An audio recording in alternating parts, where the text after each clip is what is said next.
Hi, you're welcome to another interesting conversation on the 100% Joy web series. I always look forward to these conversations. Today, I want to talk about something that is dear to me, and that's the fact that everything you need to become who you're meant to be is already inside of you.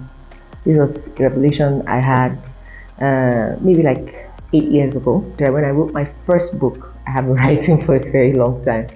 Okay, so I want to share a story. And it was an interview I watched, or a conversation I watched on YouTube by my favorite boy band. Everybody who knows me knows how much I love the BTS boys. Now, one of them was telling a story about something that happened in their trainee days. And Sugar was saying that when they were trainees and things were so tough, he used to buy the lottery ticket.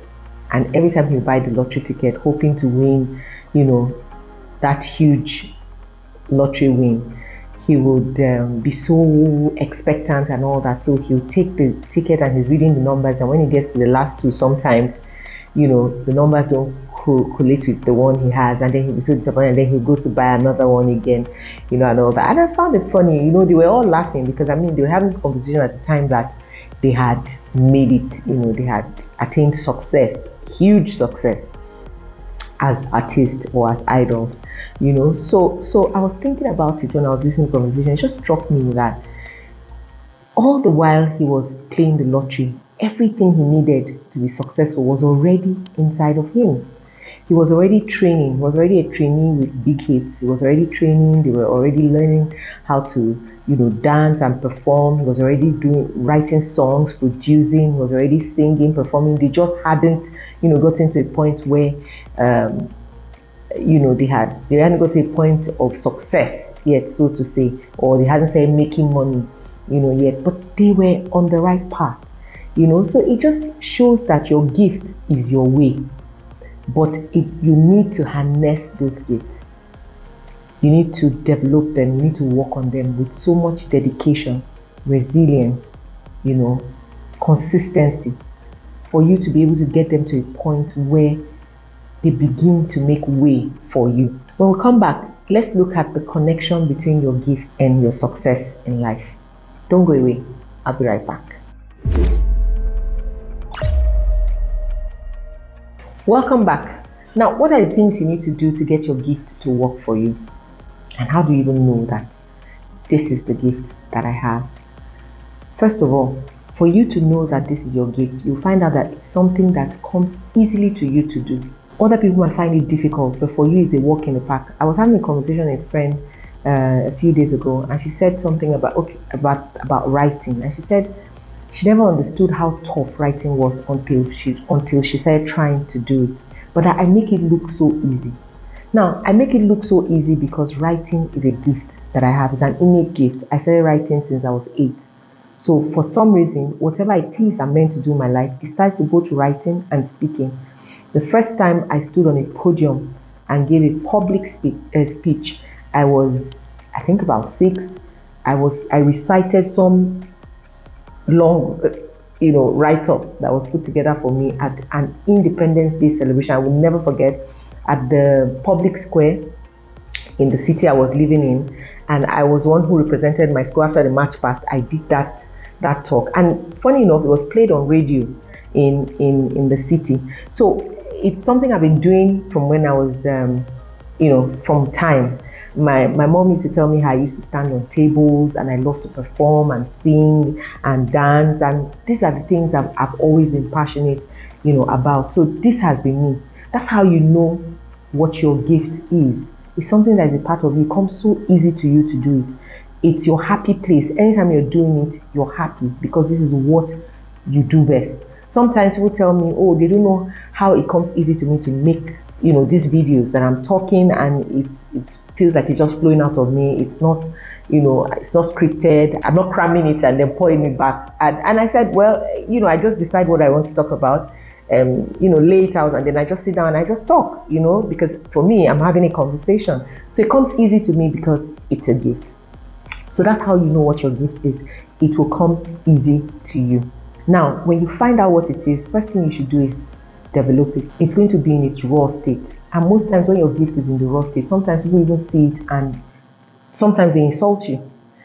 I always tell people that when you see a child that talks a lot, you always say, oh, you talk too much, you talk too much. That's a raw gift. It just hasn't been harnessed.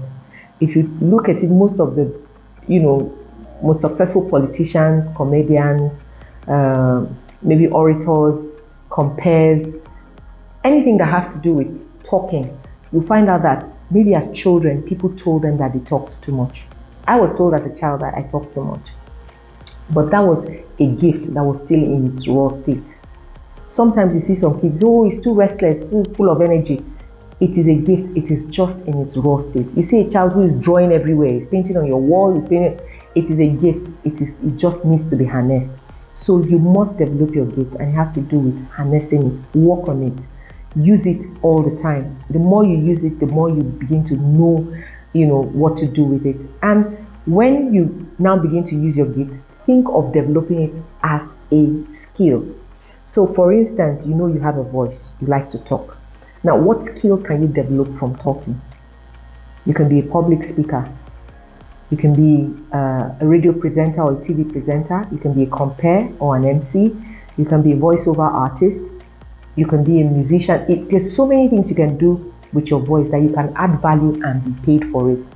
But it's so important that you develop that skill from something that is your gift, because your gift is always something you're passionate about. Now, when you love helping people, for instance, you're always empathic. You want to, help people. You want to make people feel better.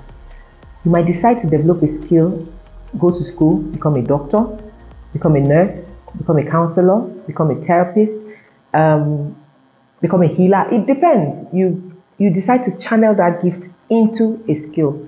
But it's important to keep harnessing your gift every day, doing something with it. You're an athlete. You like to run, you like to play basketball, you like to you like to play football. Every day, get out there, do something. Find a way to make it a skill that you can add value to people's lives and also be paid for it. And then finally, it's important for you to be consistent in the use of your gift. To develop it, it means that you have to be consistent. Use it every day. Don't bother about the fact that you're not perfect.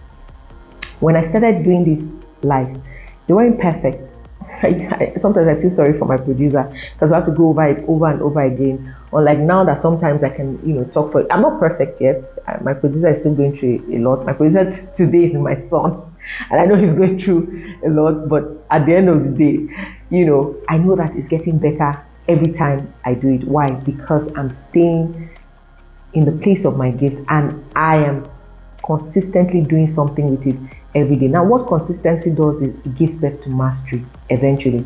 And once you are able to birth mastery, it attracts the right people, circumstance, situation, and the right resource to you. It is a fact. So I'll go back to the boy band I used as an example in the beginning. The BTS boys have trained and trained. In fact, they've been there for 10 years, but nobody really knew so much about them until about 3 years ago. But in those 7 years that they were not so popular, they kept at their craft. They kept practicing, they kept developing, they kept using their craft, they kept performing. Even when they had just a crowd of 150 people, they performed. Unlike now that their concerts are always sold out all over. They traveled, I envy them, they traveled to almost every country of the world. Now, that came from consistency. There's so much consistency can do. There's always this saying that when you keep hitting the same spot every day, just gently, you're hitting it every day, gently, one day it will break. But if you hit it once and you just say, oh, it didn't break, and then you walk away, then, you lose the chance of knowing what would have come out of it. So, consistency is key. Keep at what you do, because mastery will attract everything that you need to fulfill purpose. Your gift and your purpose are always tied together, and in between it somewhere is the fact that you're able to turn your gift into a skill that will make a difference and make impact in the world. And trust me, you will always choose a skill that it is in tandem with what you feel the world needs, that you can change. or what you feel the world needs that you can give. So I leave you with this question. What do you have inside of you? If you are someone who has been telling yourself, I don't know how to begin, maybe you even know your gifts and you're just thinking, oh, if I could just get so amount of money, I'll be able to take off. Oh, if I could just, talk to this person, I will take off. If this person will just give me an opportunity, I will take off. If these people can just put me in this place, I'll take off. And then you have been wasting your time. Start where you are. What is the easiest step you can take with your gift without needing that person, that money, or that resource, or that opportunity? Now take that step, and every day take that step little by little. Before you know it, you're going to grow this gift to a point that the gift begins to attract every other thing you need to put it to work. That's all from me today. And I hope that by the time we talk again, you will have put what you have inside of you to work and connected with purpose. So till next time, keep living purposefully. Bye-bye.